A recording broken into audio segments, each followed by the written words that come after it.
Permítame un contacto en este momento con el maestro Alfonso Zárate, periodista. Él escribe en el periódico El Universal su columna Los usos del poder. También es presidente de Grupo Consultor Interdisciplinario, GCI. Es una firma especializada en estrategia y comunicación política y colabora en este espacio de usted y de nosotros. Alfonso, un gusto saludarte, muy buenas tardes. ¿Valdría la pena un comentario sobre lo que hemos vivido en las últimas horas en relación con la idea de integrar plenamente a la Guardia Nacional con el Ejército Mexicano?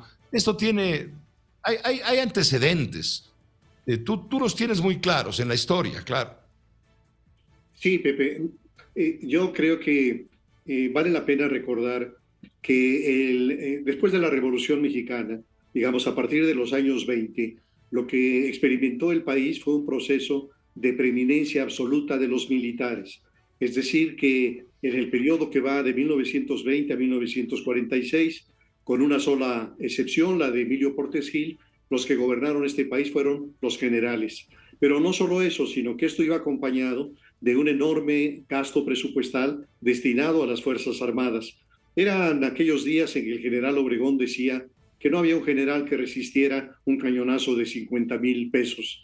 Y creo que son años también muy perturbadores desde el punto de vista histórico, cuando el presidente de la República pretende que los militares tienen una pasta distinta al resto de los seres humanos, que son incorruptibles. Creo que omite muchas lecciones de la historia. No quiero hablar, por ejemplo, del golpe de Estado de los militares al presidente Madero, porque habrá quien diga que esa era todavía la secuela del ejército porfirista.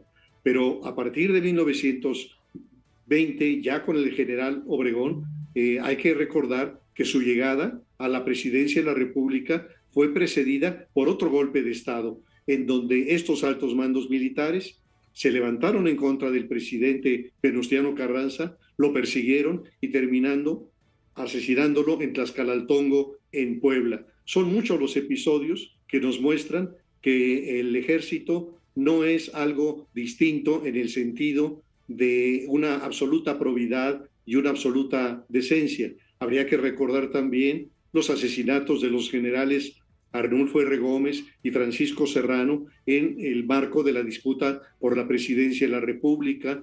Habría que recordar el asesinato del líder agrario Rubén Jaramillo y su esposa asesinada por miembros del ejército, o la guerra sucia de los años 70, o el 2 de octubre en Tlatelolco. Es decir, son demasiados los acontecimientos que nos llamarían a cautela, Pepe, porque los militares no están hechos de otra pasta, como yo decía. Y en este caso, creo que el gobernador Monreal se equivoca. No hay una estrategia integral. Este gobierno, de alguna manera, al igual que los anteriores, le está apostando a recuperar la seguridad pública a partir del despliegue de las fuerzas militares. Esa es una estrategia fallida. Esa es una estrategia que nunca va a dar resultados.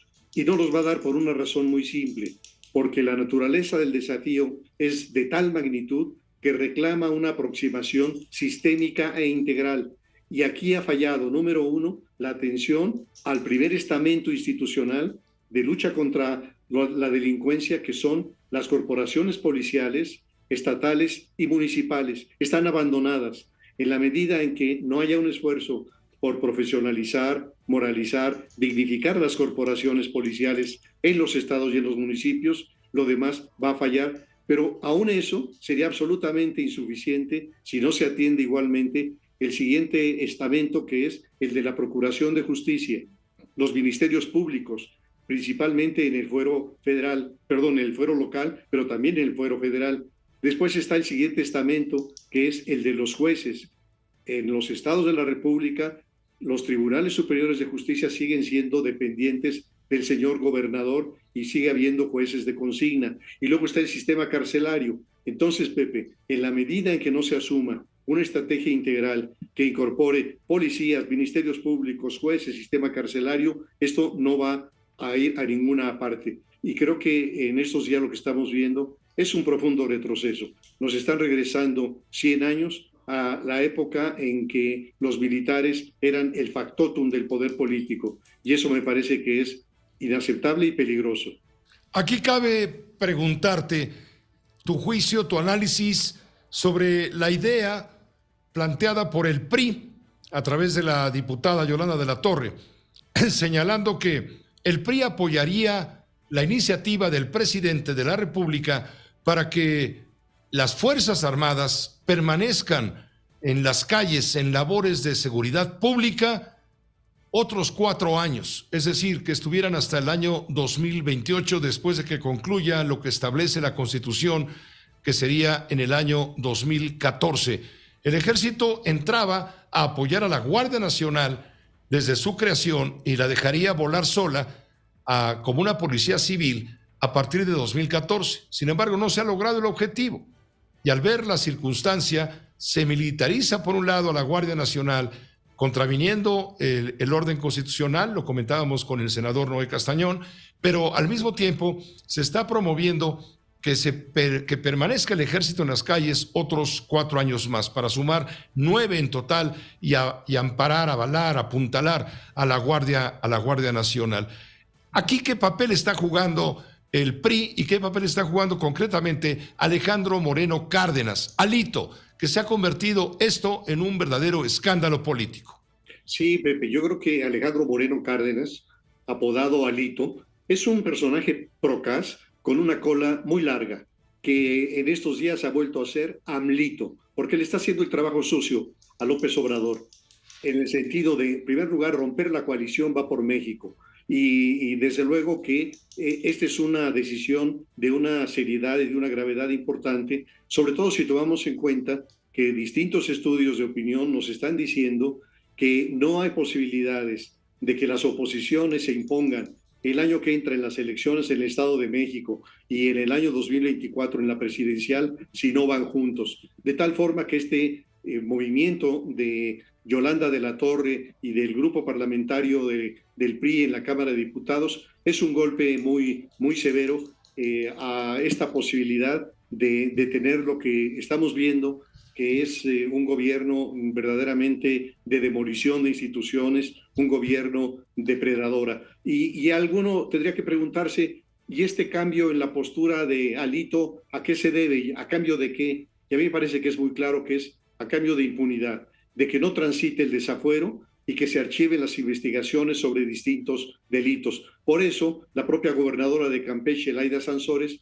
ya anunció que por ahora va a dejar de exhibir en los martes del Jaguar los audios de Alejandro Moreno. Amor con amor se paga. Así que lo que estamos viendo es un movimiento muy perturbador, pero no quiero dejarlo allí, sino pensar que este golpe del PRI de Alito Moreno a los otros partidos de oposición debe obligar a quienes promueven Va por México a repensar y a reconfigurar la coalición, definir con quiénes quieren ir y con quiénes no.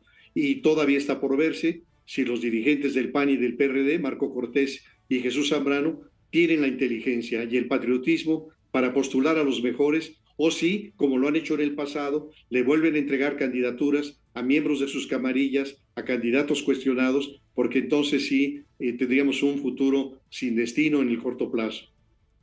Pues te agradezco mucho, Alfonso, tu análisis compartido con la audiencia de Grupo Fórmula, que es también, desde luego, tu audiencia. Yo a ti, Pepe.